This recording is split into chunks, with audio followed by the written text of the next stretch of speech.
Hello, and welcome to my channel. My name is Jonathan Cohn, and today I have a special edition of all my books. In this video, I'll be talking about my collection of Kevin J. Anderson novels. I have done collections for all my Star Wars novels, my Star Trek novels, for my some of my fantasy authors like Terry Brooks, and now I'm doing one for Kevin Anderson. Now, Kevin touches a lot of genres. He does science fiction, he does fantasy, he does media tie-in fiction, he does apocalyptic thrillers, he does it all. And oftentimes with a cool co-writer. And he's a very controversial author. Some people like his style, some people really don't like his style. I'm someone that I enjoy his style quite a lot. Most of his books are between 3 and 4 stars out of 5. Like, they're good or they're great, but they're not usually amazing, and they're not usually bad. So they usually are in that kind of good to great range, though there are a few that do go beyond the range. And then I do have some of his books, quite a lot of them, that I still haven't read yet, that I own. I own about 40-ish. I haven't done an exact count, but I have about 40 of his books. Some of them are like extra editions of them, and he's written something like 170 books, so I do not have anywhere near his full collection, but I'm excited to get into it. So I'll go through the books, talk about the cover a little bit, and if I've read the book, I'll mention something about it quickly, or if I haven't read the book, I'll just say I haven't read it and I intend to. So first I have the Sisterhood of Dune trilogy. I think it's also called the Schools of Dune trilogy. It includes the Sisterhood of Dune, it has Mentats of Dune, and it has Navigators of Dune. I have not read this trilogy yet, but I will intend to read them in mid-2023, probably Q2, depending on how my schedule works.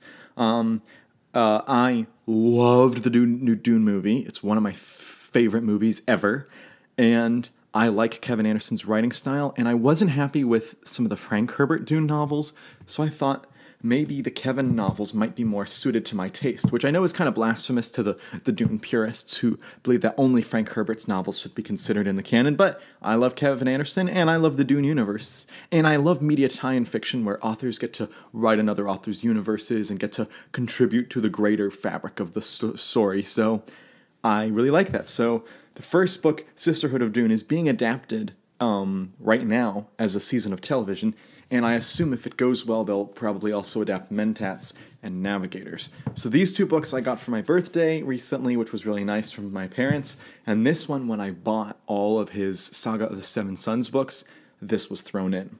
So I am excited to get to that trilogy whenever I have the opportunity to read it next year. I also have another Dune trilogy by him, and it's also Brian Herbert co-wrote these with him. I also have another trilogy by him and Brian Herbert, and that is the Dune prequel books, the House Atreides, House Harkonnen, and House Carino. And by the way, almost all of the books I own by him are signed. I think I have like 1 or 2 that aren't signed, but just about everything else is. Because I got to meet him at DragonCon this year, which was really exciting. And I'd met him once before when he came to Columbus, Georgia to do a little tiny event, which was a lot of fun because there were only like 50 people there, and not everyone had read his books. I had. And I was really excited to meet him there, and then I met him at DragonCon where he signed a bunch of books, and he was just the nicest. He was really busy at DragonCon, but he was the nicest for signing my books. So Dune, House Atreides is the first book in the trilogy. I'll be reading this in January, and then assuming all goes well, I'll be reading this book, House Harkonnen, probably in February, and House Carino probably in March. But that's not set in stone. I might have to rearrange the schedule a little bit, but that's that trilogy. Next, I have a standalone by him and Doug Beeson, which I not only just read, but have a review on the channel, which just came out, and that is Ill Wind. This is an apocalyptic book about what if we lost all of our oil and all of our plastic overnight. What would happen? It was a very fun book. It wasn't perfect, but it was a very entertaining book by him and Doug Beeson, another great collaboration. Next, I have my collection of his Saga of the Seven Sons series, which I read the 7 books of that series in 2022, and absolutely loved them. Absolutely loved them. They weren't the best. It wasn't the best science fiction novels that I've ever read, but put them together, it's an awesome series. So I actually really don't like these covers. I think they're very bland and boring. I really don't care for these covers as well of these Dune books. I think the Navigators trilogy, the Schools of Dune trilogy, is like okay. I think it's fine covers, but they're not great. But these other books covers I don't think are particularly good. Ill Wind was a fine cover. But I have the book Hidden Empire, A Forest of Stars, Horizon Storms, Scattered Suns, Of Fire and Night, Metal Swarm, and The Ashes of Worlds. If I had to give two shout-outs and standouts, I would say that The Ashes of Worlds and Of Fire and Night were the two best books in the series, because that's when all the climaxes happened. That's when all the storylines came together and really did something big together. So that's why I really enjoyed those novels in the series particularly. Next, I have to move all these books because I don't have room on my desk to use them. I want to show you my other Saga of the Seven Sons books in my collection. I didn't read these copies. I read the copies that I showed you. These are my duplicates, but these have the covers that I like. I have Hidden Empire. You see how that's much more like artsy, and it's more like a painting, a tapestry that you'd have somewhere. I have A Forest of Stars. I have Horizon Storms and Scattered Suns. I have not been able to find Of Fire and Night yet anywhere, but I intend to eventually. Sadly, they switched over to the new cover design for book 6, and it looks terrible. I don't know what they were thinking. That publisher was... They did not do Kevin right by not letting him finish the series out in this nice, beautiful artwork style. But I really like these copies of the books, and even though they're really beaten up, these are older copies, I still like them. Next, I have a trilogy that I tried reading a while ago, and I just was not ready for it. And also, because I was not into science fiction as much then, and that is The Dark Between the Stars. I purchased this because he said, "Oh yeah, you can read this without having read the first series, the Saga of the Seven Sons. This is the Saga of Shadows." He said, you can read this without having read the others." I tried it, and I was so confused. And I just was looking back through it recently, and I was like, hey, I would understand it if I read it now. So this is, I aim to read this sometime in 2023, but there's no guarantee that it'll actually happen then. But I have the first book, The Dark Between the Stars, which was, by the way, an award-winning book. I believe it won, I want to say the Nebula Award, but it was an award-winning book with great cover art by Stephen Ewell. We also have Blood of the Cosmos, the second book, and Eternity's Mind, the third book. All cover arts by Stephen Ewell. I like the cover art for this trilogy and can't wait to read it.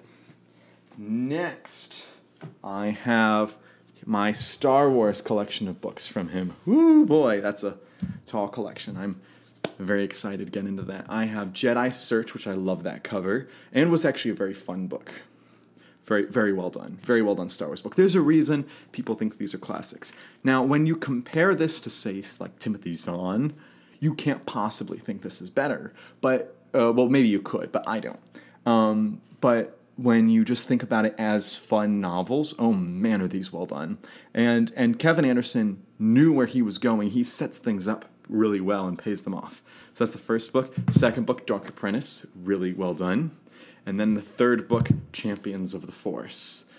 So I thought that trilogy was really well done. I also have his Star Wars standalone, Darksaber. Didn't love this one. Next, I have 3 books that I haven't read, but I got recently when Kevin Anderson was doing a big sale on his website, and I've always wanted these books. I'm not a big short story reader or novella reader, but I thought I'd give this a try. I have the Tales from the Mos Eisley Cantina, the Tales from Jabba's Palace, and Tales of the Bounty Hunters. Very interested to see how these compare to, say, the From a Certain Point of View books, which I thought were okay, but not amazing.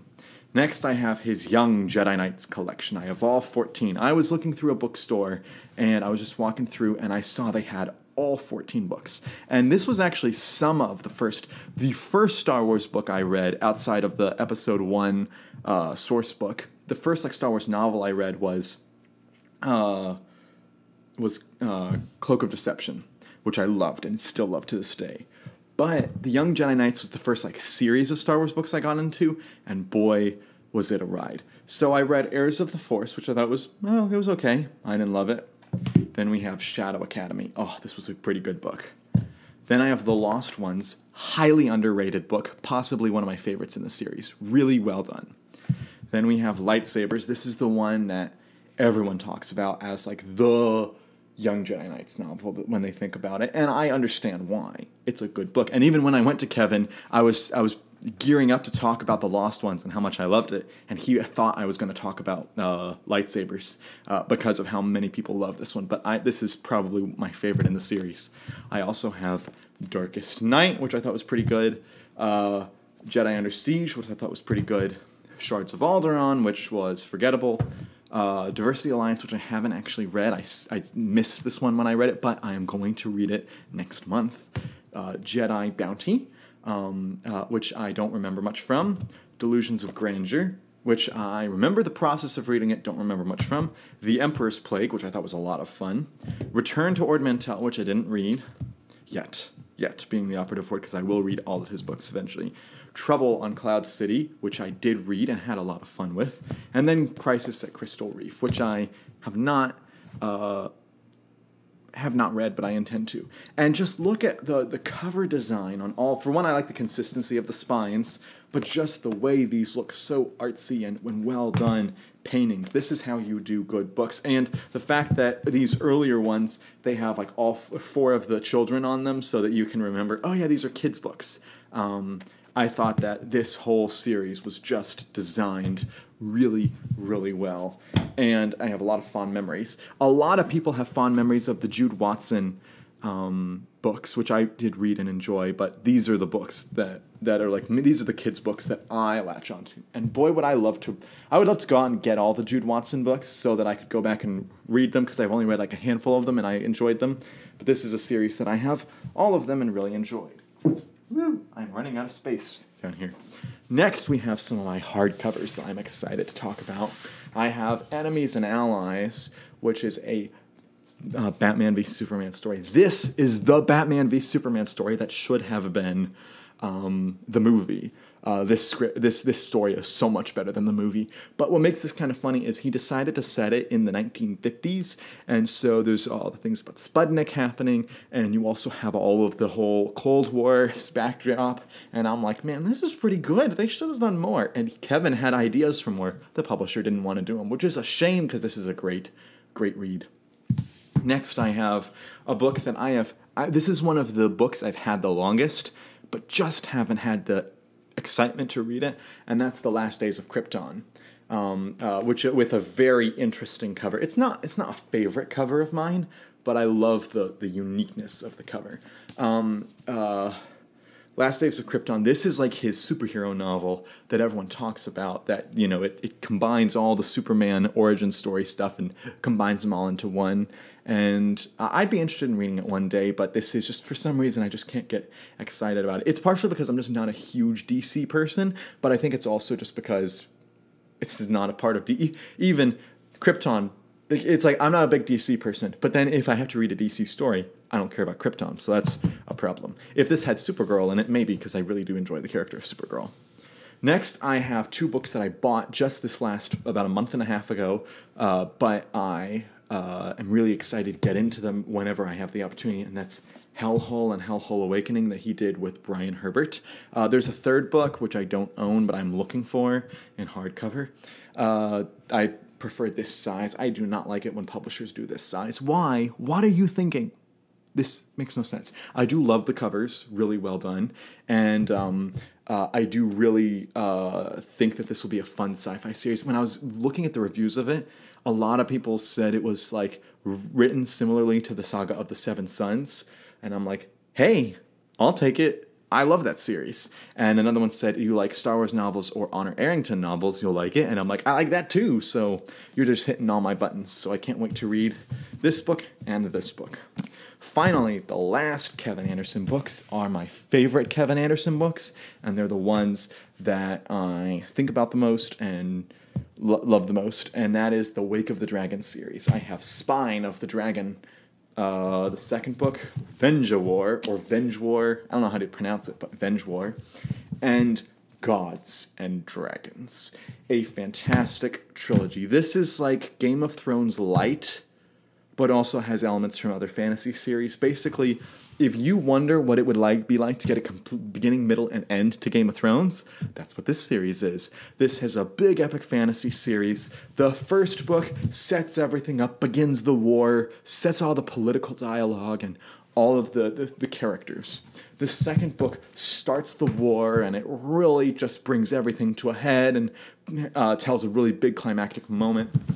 And then the third book tells of the dragons returning, and the third book does the big epic, big stuff happening in it, and it finishes all of it.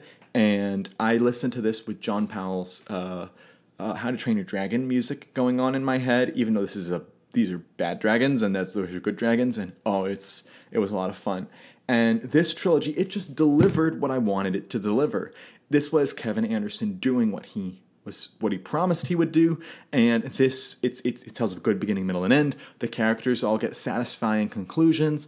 It's kind of predictable at points, but you still love it because it's telling a good story. It's well done. Kevin Anderson knows the craft of writing, and he knows promises and payoffs. He knows arcs. He knows how to do structure in his stories. He knows what a first act should be, what a second act, what a third act should be. And this is a perfect example of him doing that. And so I love this trilogy, and it is one of the most underrated and unfortunately not enough read trilogies in fantasy.